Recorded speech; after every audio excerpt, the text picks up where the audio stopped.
Hi, this is Amit, and in this video, I am going to tell you about the law of forgiveness. This whole universe operates by law, and it is one of among them.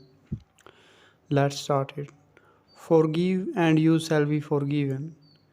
A man who is great enough to forgive is always greater than the forgiven. He is superior, he is greater than his adversary. Peter, the disciple, was greatly perplexed one time while listening to one of the many lessons of the Master. Lord, how often shall my brother sin against me, and I forgive him until 7 times?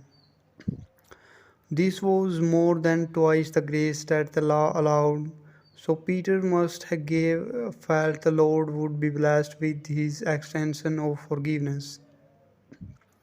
I say unto you, 3 until 7 times, but until 70 times 7. Such a period would be indefinitely so. By that answer, there are no limits or restrictions to the Spirit graces. The quality of forgiveness must be as limitless as faith, hope, and love. As a rule, there is a separation made between sin and its many effects. When a man sins, we have been taught to think that this was a job for the minister, and so is called to pray for the sinner. When a man becomes sick and distressed in mind and body from the effects of the sins he committed, we call for a doctor. The doctor in turn endeavors to treat or repair the body and arrest the suffering. This, at best, we know is but a temporary measure, for no real healing or permanent cure can be effected until the doctor and the minister work together. Scientists accept the truth that the body of man is moved by the mind, that all its functioning is governed by a ruling thought, whether that thought is subjective or objective, whether it is conscious or unconscious. Those who study the mental processes find that all the conditions of the body are created or caused by the mind. It is known that creation in any and every form is governed by and subject to a law. Hence, when one misuses, inverts, or violates a law, this mistake is called a sin.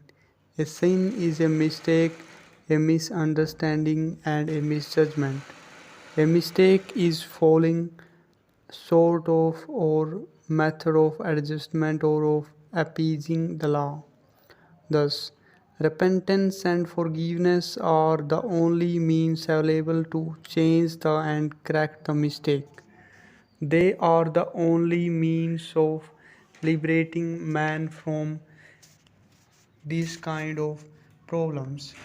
So they are the only means that will enable him to become in accord with and or in harmony with the law. Forgiveness of sin means that we must forgive, forsake, and forget that brought or person or conditions which prompted the sin. It means to abandon or let go of the thing you ought not do. To abandon or release the wrong thoughts or idea is to be absolved and liberated from its sinful effects. Forgiveness is the first requirement which permits man to be in harmony with the law of his being. Who can tell what that law is? We may ask anyone who studies man as both a mental and a physical being can know the law. If he were to try to learn the law by studying the physical actions or the results of the sin alone, it would lead to nowhere. He would be running around in circles, and that would be useless and futile.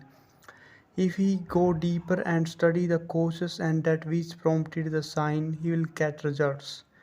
He must analyze the case and search for some harbored, hidden and forgotten shock or condition that would have caused the illness.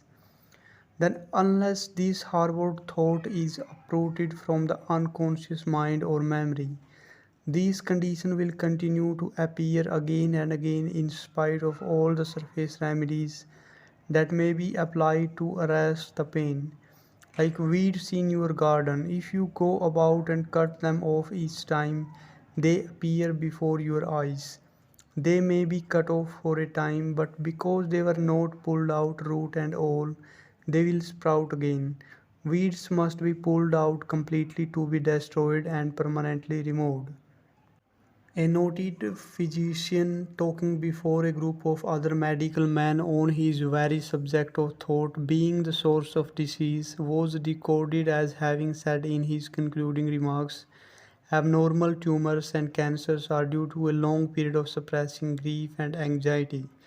Another way of saying that such diseases are due to a lot of sinful thoughts getting bottled up and suppressed within our minds. If this state is so destroying, it might be wise for us to probe into our own selves and note the effect our emotions have upon the physical organism. Then let us seek by every means at our command to overcome, abandon, and forsake every emotional tug that has a debilitating and disturbing effect. Another leading physiatrist has said, most of the cases of mental disorder of a functional type are due to a sense of guilt. There are some harbored and congested thoughts that need forgiveness. Usually, a sick mind fears to release them or to forgive them.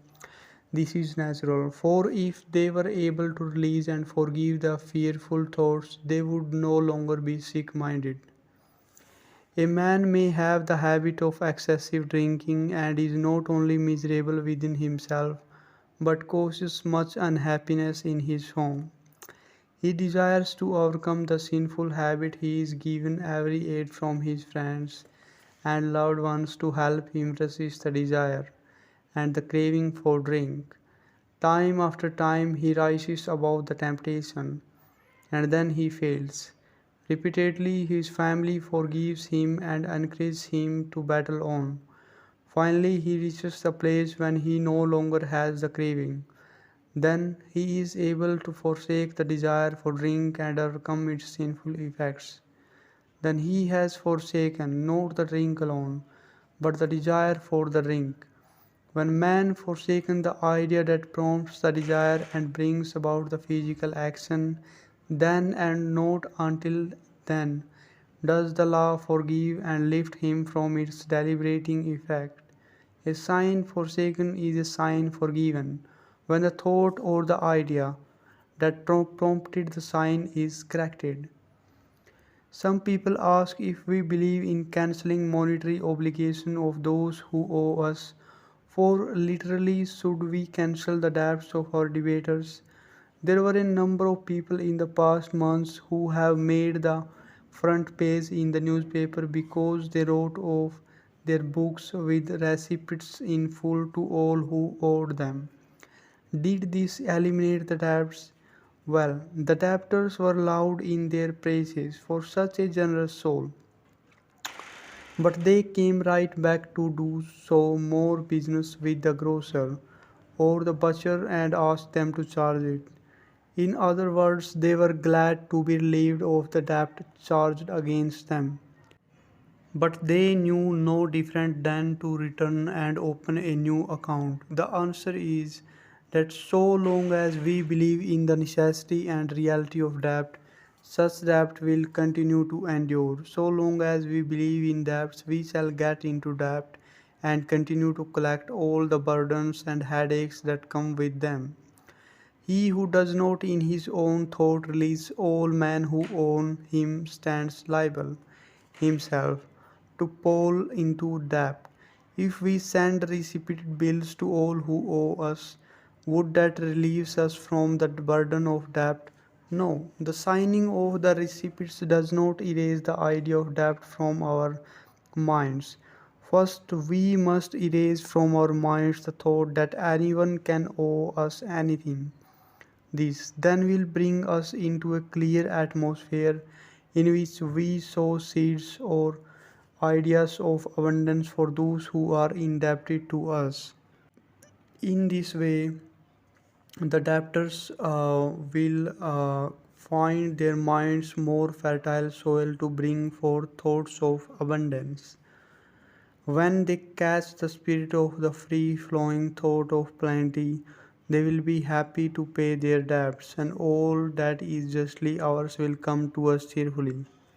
In other words, when we free our minds from all thoughts of debts and try to realize more and more the presence of plenty, we shall soon be strong enough to reach out and realize abundance for our debtors. As they are lifted up from the thoughts of limitation and lack, they will attract more and more substance with which they can pay their bills. In this way, the only in this way can debts be permanently cancelled. Through applying the law of forgiveness, both parties concerned will be lifted from a debt consciousness to a prosperous consciousness, and prosperity and plenty shall abound. Everyone must at some time walk the path of forgiveness. We must learn to live this law. It must be important, for the Master taught that there was no hope of forgiveness for the unforgiving. Only as we forgive are we forgotten. We must put forth the first effort. Our willingness must open the way for our forgiveness. We dare not ask more of the law than we are able to extend to ourselves or to our brothers. Unless we prove this law by living it, we cannot hope to gain the bigness of character that life requires. If we cannot forgive, we may know we have a small soul untouched by the teachings of the Master. These are our daily tests, for it is in the school of forgiveness that the lesson of life are learned. Let's forgive. That slight misdeed of yesterday, why should it mar today? The thing he said, the thing you did, have long since passed away. For yesterday was but a trial, today you will succeed. And from mistaken of yesterday will come some novel deed. Forgive yourself for thoughtfulness. Do not condemn the past, for it is gone with its mistaken. Their memory cannot last. Forget the failures and misdeeds. From such experience rise. Why should you let your head be bowed? Lift up your heart and eyes. That was the law of forgiveness. I think you learned something from this video about the law of forgiveness. So for further video, please like it, share it and subscribe my channel. Thank